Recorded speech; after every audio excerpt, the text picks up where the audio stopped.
अस्सलाम वालेकुम। First year English का जो इवनिंग का पेपर था फर्स्ट टर्मिनल एग्जामिनेशन 2026 का, उसका हम लोग एनालिसिस करते हैं और सोल्यूशन भी करते हैं। बड़ा एक इल प्रिपेयर्ड पेपर था, बहुत कैजुअली पेपर को बनाया गया था। वैसे फेडरल बोर्ड वाले बड़ी बातें करते हैं कि हम चांद पे सेंटर बनाएंगे तो हम मरीख पे सेंटर बना देंगे। लेकिन पेपर की जो हालत है वो आप देख लें कि पेपर के अंदर 3 MCQs जो थे वो गलत बने हुए थे। तो इंग्लिश के पेपर के अंदर 3 MCQs का गलत होना एक बहुत बड़ा सवालिया निशान है फेडरल बोर्ड की क्रेडिबिलिटी के ऊपर भी, और फेडरल बोर्ड का जो यानी असेसमेंट का मेयार है उसके ऊपर भी।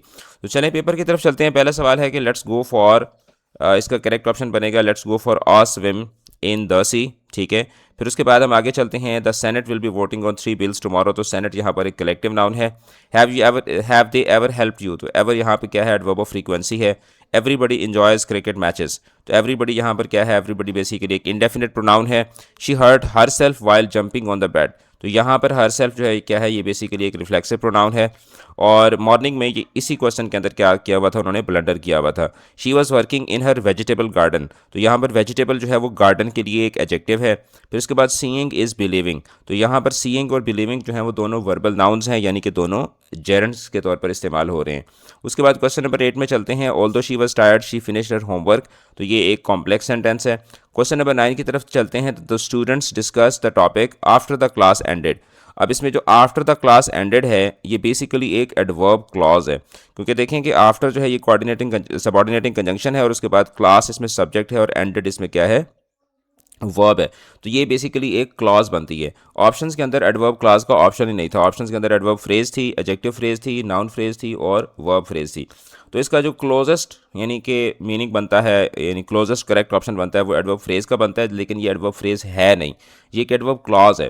तो इस पे बच्चों को डेफिनेटली ग्रेस मार्क्स मिलने चाहिए कि इसमें बच्चों का कोई कसूर नहीं है। अच्छा, फिर उसके बाद they decided that they would work hard in life, they decided what, ये व्हाट को आंसर कर रही है ये वाली क्लॉज, ये बेसिकली एक नाउन क्लॉज है। The turning point in a story where tension is at peak often determining the outcome is called climax. फिर उसके बाद the deafening silence in the room made everyone uncomfortable, तो अब इसमें जो डेफनिंग साइलेंस है ये बेसिकली ऑक्सीमोरॉन की एक एग्जांपल है। Whispers of wind vendor through the forest, तो अब इसमें व की साउंड जो है वो रिपीट हो रही है, तो ये बेसिकली एलिट्रेशन की एक एग्जांपल है। The repetition of same line in a poetic work is called refrain, जिसको उर्दू के अंदर टीप का मिसरा भी कहा जाता है। फिर उसके बाद the stars danced in the mid night sky, तो अब इसमें क्या है कि स्टार्स को डांस करते हुए दिखाया जा रहा है, तो ये पर्सोनिफिकेशन की एक एग्जांपल है। Now let's come to question number 16. Read the given sentence and identify the correct adjective phrase. The extremely beautiful sunset on the beach was breathtaking. मतलब हम लोग बच्चों को पढ़ा के हमारे बाल छिटे हो गए हैं कि एडवर्ब एडजेक्टिव फ्रेज में और नाउन फ्रेज में क्या डिफरेंस होता है, कब नाउन फ्रेज होती है, कब वो एडजेक्टिव उसके अंदर से कौन सा पार्ट अगर लिया जाए तो एडजेक्टिव फ्रेज होता है। और एग्जामिनर्स की ये हालत है कि एग्जामिनर का जो मुझे लगता है कि जो अंडरस्टैंडिंग ऑफ ग्रामर है वो एक एवरेज 9th ग्रेड स्टूडेंट जितनी है। एक 9th का बच्चा जो है ना वो इस तरह की मिस्टेक्स करता है। ठीक है, तो मतलब आप अंदाज़ा लगा लें। दी एक्सट्रीमली ब्यूटीफुल सनसेट, अब अगर आप सनसेट का वर्ड जो है, एक्सट्रीमली ब्यूटीफुल सनसेट को आप कहते हैं, तो इसमें सनसेट एक नाउन है जिसके लिए ब्यूटीफुल एक एडजेक्टिव है और उसके लिए जो एक्सट्रीमली है वो एडवर्ब ऑफ डिग्री है। तो इस पूरी फ्रेज़ को अगर आप लेते हैं तो ये एक नाउन फ्रेज़ बनती है जो कि यानी कि यहाँ पर क्या बन रही है, सब्जेक्ट बन रही है। लेकिन अब यहाँ से सनसेट का वर्ड अगर आप हटा देते हैं और दी एक्सट्रीमली ब्यूटीफुल कहते हैं तो दी एक्सट्रीमली ब्यूटीफुल जो है वो एक एडजेक्टिव फ्रेज हो सकती है।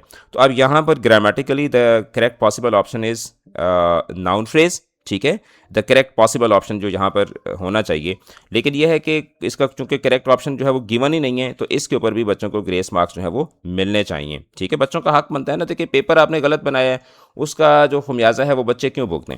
मॉर्निंग के अंदर भी यही प्रॉब्लम था, ठीक है, तो इवनिंग के अंदर भी यही प्रॉब्लम जो है वो एग्जिस्ट करता है। तो इस दफ़ा मुझे लगता है इन्होंने ना किसी माजरत के साथ जो रोड के बाहर खड़े फोटो स्टेट वाले खड़े होते हैं या छोले वाले खड़े होते हैं, किसी इस तरह के बंदे से इन्होंने पेपर बनवाया। यार अंग्रेज़ी के इतने ज़बरदस्त किस्म के टीचर्स हैं, आप किसी अच्छे जो है ना वो टीचर से पेपर बनाएं।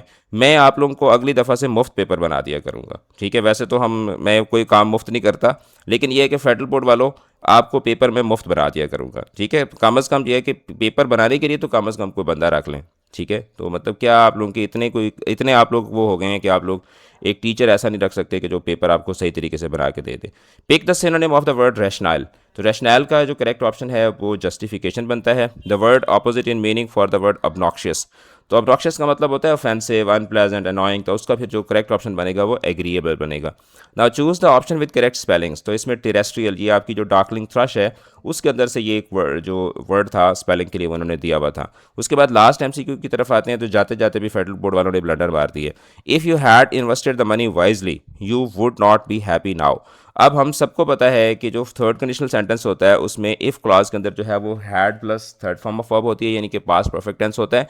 और रिजल्ट क्लॉज के अंदर जो है वो would not have plus first. जी जी, Can you buy me my own makeup set? Yes I will buy you your own makeup set. Okay जी, हमारे मसले हैं जी एमसीक्यू गलत है और ससी के मसले हैं जी उसको मेकअप सेट लेने हैं। अच्छा, अब इसमें if you had invested the money wisely, अब ये क्या है, ये पास्ट परफेक्ट टेंस है, ठीक है, यानी इफ़ जो क्लॉज है वो पास्ट परफेक्ट टेंस में। रिजल्ट क्लॉज जो है उसके अंदर अगर तो यानी यहाँ पर होता would not have plus third form of verb, तो फिर वो थर्ड कंडीशनल होती। अगर इफ़ क्लॉज के अंदर जो है वो पास्ट सिंपल टेंस होता और रिजल्ट क्लॉज के अंदर would not plus first form of verb होती, ठीक है, तो उस सूरत में फिर वो सेकंड कंडीशनल हो जाता। तो अब यहाँ पे ना ये सेकंड कंडीशनल है ना ये थर्ड कंडीशनल है, ये बेसिकली मिक्स्ड कंडीशनल है। अच्छा, अब यहाँ पर दो चीज़ें आती हैं। एक तो ये है कि वैसे तो मैं तो बच्चों को मिक्स कंडीशनल पढ़ाता हूँ, जो मेरे स्टूडेंट्स हैं उन्हें पता है कि मैंने उनको मिक्स कंडीशनल भी पढ़ाया हुआ है, ऊपर भी बहुत सारी चीज़ें जो हैं वो मैंने बच्चों को करवाई भी होती हैं, ठीक है। लेकिन ये है कि एक तो थर्ड कंडीशनल जो है उसका कॉन्सेप्ट यानी कि जो फेडरल बोर्ड का जो एसएलओ फ्रेमवर्क है उसके अंदर थर्ड कंडीशनल का कॉन्सेप्ट है ही नहीं। फिर भी हम टीचर्स बच्चों को पढ़ा देते हैं थर्ड कंडीशनल का कॉन्सेप्ट। तो यार कम अज़ कम यहाँ कॉम्प्लेक्स कंडीशनल की बात कर रहा हूँ मैं, कि कॉम्प्लेक्स कंडीशनल का कॉन्सेप्ट जो है वो नहीं है एसएलओ के फ्रेमवर्क के अंदर, फिर भी हम बच्चों को पढ़ाते हैं। अब ये एक मिक्स कंडीशनल का सेंटेंस है और आपने मिक्स कंडीशनल जो है वो ऑप्शन में दिया भी नहीं है। अब इसका ना तो थर्ड कंडीशनल ऑप्शन बन सकता है ना इसका सेकंड कंडीशनल ऑप्शन बन सकता है, क्योंकि अगर आप थर्ड कंडीशनल लेते हैं यानी आप इफ़ क्लॉज को देखते हैं तो जो इसकी रिजल्ट क्लॉज है वो थर्ड कंडीशनल वाली नहीं है, और अगर आप रिजल्ट क्लॉज की बुनियाद पर इसको सेकंड कंडीशनल बोलते हैं तो इसकी जो इफ़ क्लॉज है वो सेकंड कंडीशनल वाली नहीं है, तो ये मिक्स कंडीशनल है। तो अब इस पे भी बच्चों को क्या मिलना चाहिए, ग्रेस मार्क्स मिलने चाहिए। मतलब आप अंदाज़ा लगाएं कि 3 एमसीक्यूज़ जो हैं 20 में से 3 एमसीक्यूज़ जो हैं वो क्या बने हुए हैं, गलत बने हुए हैं। तो this federal board is cutting a sorry figure, मतलब ऑनेस्टली स्पीकिंग तो ये इस तरह नहीं होना चाहिए। एग्ज़ाम्स की जो प्रेस्टीज है उसको मेंटेन रखना चाहिए। बट आई एक्सपेक्ट कि अब जो हो गया है इसके ऊपर कम अज़ कम बच्चों को कंपनसेट किया जाएगा और बच्चों को मार्क्स जो हैं वो दिए जाएंगे। अच्छा, उसके बाद जी हम चलते हैं सब्जेक्टिव पेपर की तरफ। तो the burglar broke into the house, तो एंटर्ड बाय फोर्स हो जाएगा।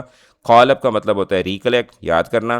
कैरिड ऑफ का मतलब होता है killed, many people were carried off by plague, ठीक है। और उसके बाद आगे हम चलते हैं, we were greatly knocked up, मतलब एग्जॉस्टेड, जैसे हम कहते हैं ना हम नॉक्ड अप। हुक और बाय क्रुक का मतलब होता है किसी भी तरीके से।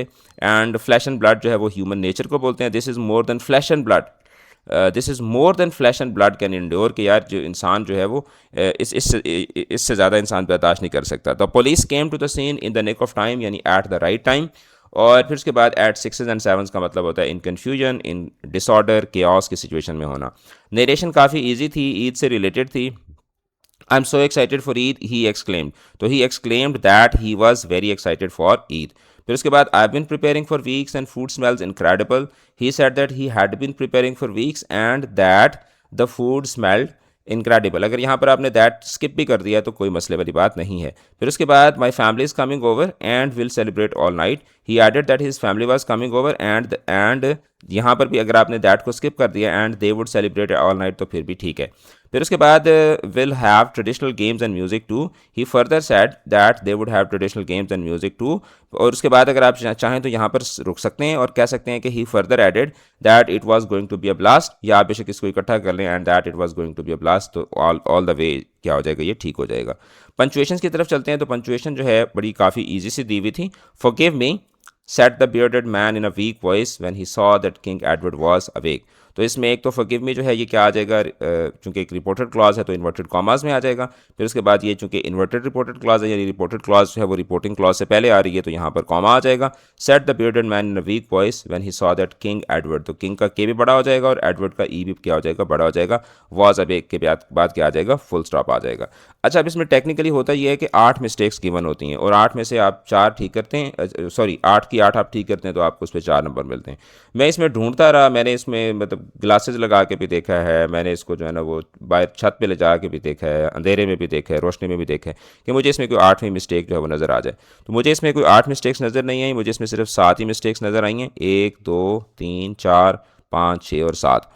ठीक है, तो आई होप कि ये 7 मिस्टेक्स के ऊपर ये इनका रूब्रिक किस तरह बनेगा और ये किस तरह इसको मार्क करेंगे, I don't know about that. अगर ये इस तरह करते हैं कि जी एक मिस्टेक के ऊपर 1 नंबर देंगे तो मॉर्निंग वाले बच्चों के साथ फिर क्या ज़्यादती है, यानी वो मॉर्निंग में 11 मिस्टेक्स दी हुई थी, यहाँ पे इन्होंने 7 दी हुई हैं। मतलब अजीब ही कोई दुनिया चल रही है, अजीब ही कोई निज़ाम चल रहा है। बहरहाल जी, आंसर की मैंने आप लोगों के साथ शेयर कर दी है। उर्दू के पेपर की प्रिपरेशन के लिए आपको अकेडमी का नंबर भी पता है, आपको पता है कि रजिस्ट्रेशन किस तरह करवानी है। तो उर्दू और तर्जमतुल कुरान के पेपर के लिए आप रजिस्ट्रेशन करवा सकते हैं। जुड़े रहें चैनल के साथ, अपना रखिएगा बहुत ज़्यादा ख्याल। ऑल द बेस्ट, खुदा हाफिज़।